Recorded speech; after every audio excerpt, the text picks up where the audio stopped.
Cuenta con 23 años de experiencia técnica, operativa y de negocios en industria de hidrocarburos, geotermia, energía, electricidad y economía.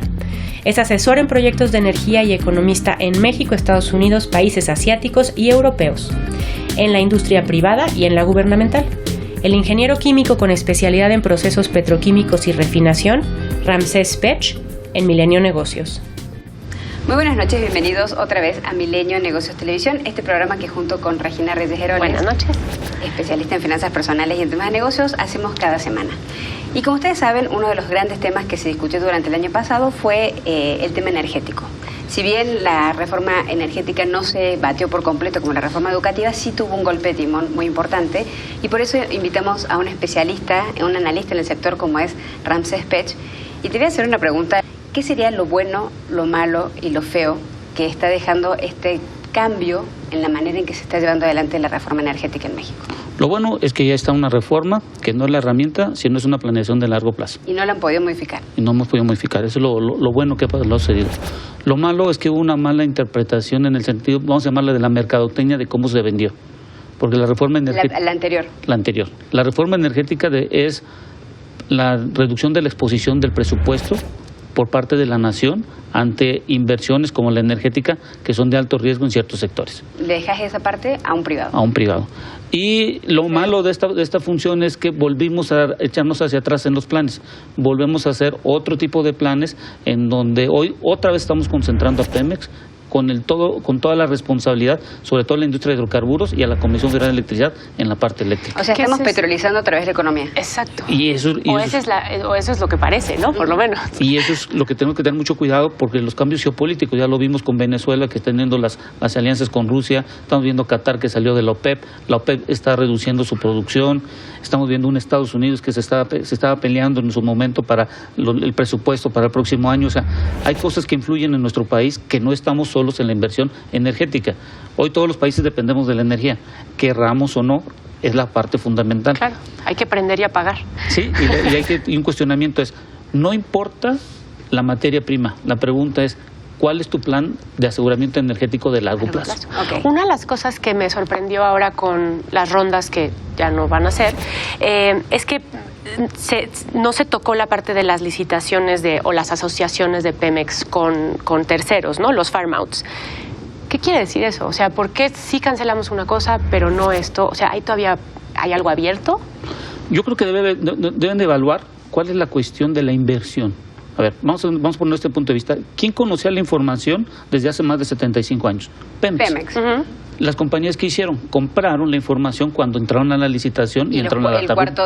Exactamente. Entonces, por ejemplo, si tú entras, ¿qué es lo primero que vas a hacer? ¿Cuál es el riesgo real ya con la información palpable? Uh-huh. Y tengo que ir disminuyendo en un tiempo y un periodo los riesgos geológicos de inversión y mi retorno. No voy a hacer la parte de exploración, claro. Claro, no voy a invertir luego, y eso te tarda entre 4 a 8 años, querramos o no. Pemex lo mismo, los últimos yacimientos que descubrieron el año pasado, fue lo mismo, tardaron 8 años para dar ese anuncio. Entonces, hoy en día hay que determinar ¿qué tipo de explotación vamos a realizar de nuestros campos? ¿Vamos a hacer de hidrocarburos o de gas? Esa es la pregunta. ¿Cuál es el modelo de negocio que queremos? ¿Gas o hidrocarburos? Yo creo que debe ser ambos al mismo tiempo, como ocurre en los grandes países. Y justamente con eso, el anuncio a finales del año pasado de que por 3 años se acabaron las rondas, esto nos deja fuera de la jugada de los países petroleros, nos deja fuera de la jugada de las grandes multinacionales energéticas del mundo. O sea, antes estábamos ya empezando a jugar en primera liga y nos vamos a la segunda otra vez. Nos vamos, yo creo que más de la segunda. ¿Por qué lo digo esto? Hoy el precio del barril cuesta $55.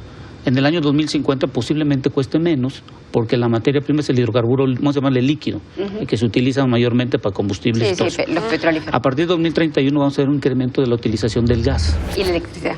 Y la electricidad mayormente se va a generar con gas natural.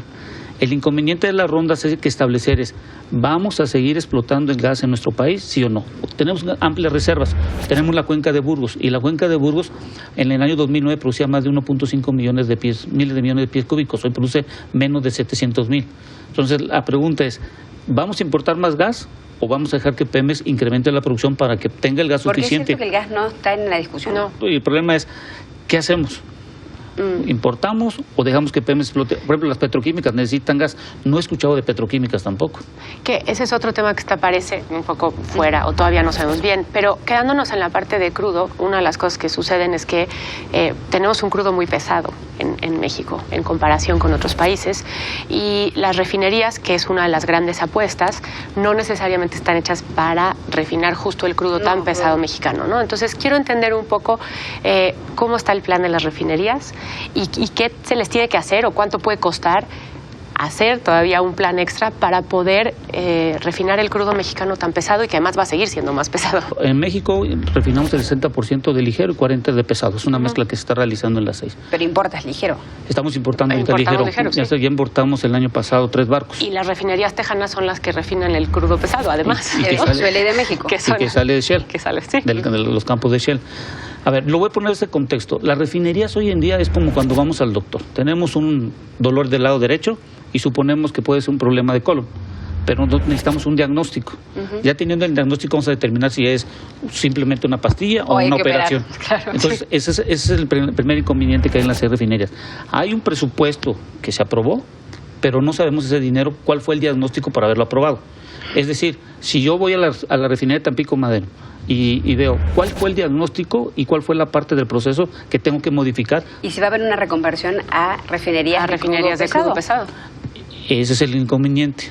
Cuando tú metes una reconfiguración de crudo pesado necesitas un proceso adicional, puede ser craqueo catalítico o hidrocaqueo. Un previo a la refinación. Exacto. Tú tienes el proceso de la destilación primaria y a partir de la destilación primaria, dependiendo del volumen que quieres sacar de combustibles, es el tipo de proceso que vas a utilizar. Entre más rompan las moléculas de carbón, más caro es. Y te puede ser una reconversión desde los $2,000 millones hasta los $6,000 millones. Depende del volumen que tú quieras de combustible a la salida y el tipo de crudo que tú tengas de entrada. Una de las cosas también que anunció el presidente es una inversión extra, una inyección de $3,700 millones para Pemex. En cierta manera como para darle anabólicos a esta compañía. ¿Alcanza? ¿Para qué sirve? ¿Fue una decisión correcta meterle más dinero a esta compañía? Sí, es una buena decisión porque es la producción base que tenemos hoy en día en nuestro país. Y lo podemos ver. Le hacía falta. Y le hacía falta. Pero el inconveniente es que no es el suficiente dinero. Si vemos el presupuesto antes del 2015, cuando la Secretaría de Hacienda y Crédito Público disminuyó el presupuesto a Pemex, estaba solo en Pemex exploración y producción entre $20 y $23,000 millones.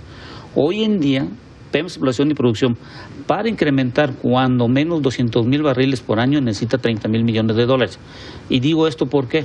Porque no llegas con 3,700 a 30. No. Entonces, por ejemplo, es un parámetro que estoy utilizando yo. En Estados Unidos se invierten más o menos $120,000 millones, incrementan 600, 700,000 barriles por año. Hacemos una conversión y por cada 100,000 barriles necesitan entre 15 y 18,000 millones de dólares. Si quieres subir 200,000 barriles, son 30. Son 30. Y ahí hay 982,000 pozos produciendo. ¿Y aquí hay? 7,800. Y producen 11 millones y su producción que ellos quieren llegar al 2014 es de casi 14 millones de barriles diarios. Entonces, la geopolítica entra otra vez ahí.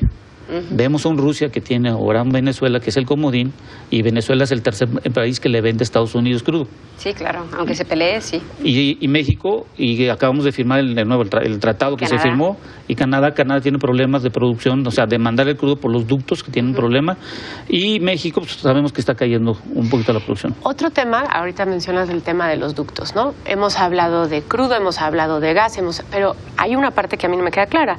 No hemos hablado de midstream. O sea, ¿qué vamos a hacer justo para pasar ese petróleo que vamos a refinar y sacar y poner y todo, y tener más? ¿Cómo lo vamos a llevar de un lado a otro si no tenemos esa infraestructura energética? ¿O sí la vamos a tener? ¿Cómo? Hoy en día es refinerías, producción, infraestructura. Ya no podemos, una de la otra tiene que caminar en un mismo sentido. Tienen que ir, sí. Y el problema es, ¿tendrá Pemex el suficiente dinero para invertir en refinerías, extracción e infraestructura? Esa es la pregunta. No va a alcanzar porque el presupuesto, cada año no creo que le estemos aumentando a Pemex esa cierta cantidad de dinero. Sí, la otra pregunta tiene que ver con el fracking, ¿no? Que fue una de las primeras cosas que se dijeron en diciembre. Bueno, desde antes de diciembre. No va a haber fracking. ¿Es una buena decisión, es una mala decisión? ¿Entendemos exactamente qué significa no fracking?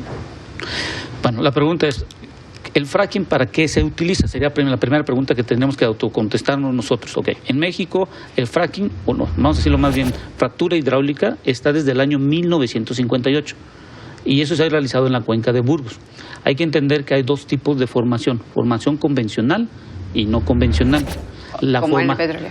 La formación convencional solo necesitas una fractura, que es lo que se ha hecho comúnmente de 1958 en la cuenca de Burgos.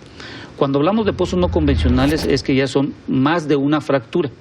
Cuando ya son más de una fractura, ahí determinamos el volumen de agua o volumen líquido que se utiliza. ¿Qué es lo que se prohíbe en Estados Unidos? Exactamente, la parte no convencional. No, en Estados Unidos continuamos siendo fracturas casi... Bueno, pero hay estados donde ya está prohibido. Sí, pero se metieron regulaciones. Ah, ok, perfecto. Entonces sí se puede realizar. Hacen ellos más o menos casi más de 200,000 fracturas por año. Entonces, lo que hay que determinar es, a ver, yo el año pasado fui con varias fracturas y la última fractura me sorprendió porque están comprando el agua a los municipios, bueno, en los Estados Unidos vamos a llamar a los condados, el agua que les sobra, jabonosas, que vienen de la ciudad, sucias. El agua sucia, la tratan y nosotros con el jabón lo que necesitamos es un inhibidor que nos ayuda también para la fractura, ya está el producto. Entonces ya no estás contaminando. Y esas aguas las puedes utilizar hasta 5 o 6 veces. Se está utilizando nitrógeno líquido en algunas partes. O sea, hay fluidos que están sustituyendo al agua fresca. Lo que hay que determinar es, cuenca de Burgos, solo una fase. Pozos no convencionales, que es lo de parte de Shell, que también hay que desarrollarlo en nuestro país, es más de una fase. Y pueden llegar hasta 200 fases. Pero esa es la gran diferencia. Si cancelamos la fractura hidráulica en nuestro país, la cuenca de Burgos tendremos que cerrarla. Quiero entender un poquito cómo nos ven de fuera. O sea, ustedes también tratan con justo los empresarios no petroleros extranjeros. Entonces, bajo este escenario, detuvieron sus inversiones, están sacando el dinero, están haciendo planes. ¿En dónde están? Con las calificadoras te dicen, ¿sabes que hay una perspectiva a la baja? Todas las compañías hacen un paro. Y dicen, te voy a prestar el dinero con un proyecto mínimo de 10 años en energía. Pero ahora va a ser la condición. Si vemos que no cambia, te lo voy a prestar solo a 5 años. Okay. Entonces, ¿qué quiere decir? Que mis corridas financieras las tengo que reducir de 10 a 5 y por lo tanto el producto o el servicio que va a salir tengo que incrementarlo. Y eso va a afectar al precio del mercado. Ahora, tienes un tipo de cambio por arriba de 20, que es lo que se tasó el año pasado. La pregunta es, ¿este año cómo vamos a estar? Y la otra es, hemos de acordarnos, condición del presupuesto del año pasado, estaba un tipo de cambio de 18.50 en abril. En noviembre estábamos en 19 y el último en diciembre estaba en 21. La pregunta es, acuérdense que Pemex y CFE reciben pesos. Claro. Pero usan dólares. Pero usan dólares. Bueno, ahí está la gran diferencia y creamos una incertidumbre. La pregunta es, ¿cómo le hacemos si yo me contrato con Pemex CFE si le cobro yo en dólares? Entonces va a tener menos pesos Pemex para pagarme. Bueno, yo creo, Ramsés, que esta no va a ser la última vez que te vamos a tener aquí. Te vamos a invitar más seguido para que nos des un poco más de claridad sobre este tema que, como bien dices tú, es muy de especialista y es muy de hacerse las preguntas de para qué y por qué. Muchísimas gracias por acompañarnos hoy. Regina, como siempre, muchísimas gracias. Y a ustedes, gracias por acompañarnos como cada semana y nos vemos la próxima con más Milenio Negocios Televisión. Muchísimas gracias.